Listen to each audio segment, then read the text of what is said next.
the man suddenly loses his balance. He falls into the soft mud pit. The more he struggles, the deeper he sinks. Lisa quickly throws down a rope. The son wants to save his father. He jumps straight into the mud pit. But one rope can't support the weight of two people. Kevin can only use his hand to hold up his son's face. But that little bit of strength is useless. The two are quickly swallowed by the mud pit. In this critical moment, Adam suddenly thinks of a solution. He immediately rushes downstairs, grabs a stool, and smashes the glass. A massive amount of mud pours out through the window. Everyone works together to dig through the mud.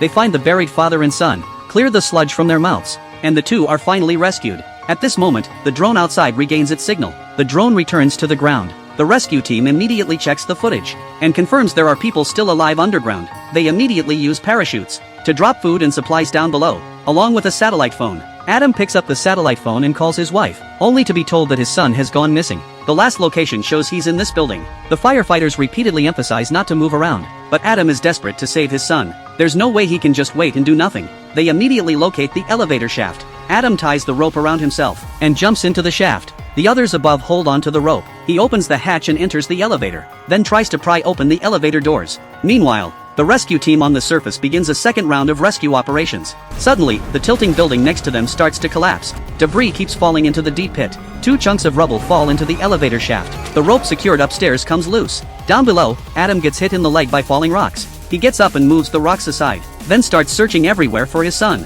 Seeing the stroller on the ground, Adam's heart breaks. Just then, he hears his son calling from behind. He rushes over and moves the rocks away, finding his son Mike hiding in a pipe. Adam hugs his son tightly, overcome with emotion. That's when he notices a faint glimmer of light at an angle above. It's an elderly woman holding a candle. Adam climbs into the room, wanting to save her, but the old woman has no intention of leaving. She wants to stay with her deceased son. Then she gives Adam a pair of shoes and a bundle of rope, telling him to wear the shoes and carry Mike out on his back. Tears streaming down his face, Adam says goodbye to the old woman, then carries his son and starts climbing upward. At this moment, rain begins to fall from the sky, making each step extremely difficult. He slowly moves along the outer wall, shouting loudly to his teammates upstairs. Hearing his cries, his teammates immediately rush over. They dig through the sand and debris beneath the rubble, and successfully pull the father and son up. Once they're out, everyone realizes there's now another massive structure above the opening, ready to collapse at any moment. And the rainwater pouring in keeps increasing, quickly flooding the stairs. They have to find a way to escape, so everyone starts collecting empty bottles,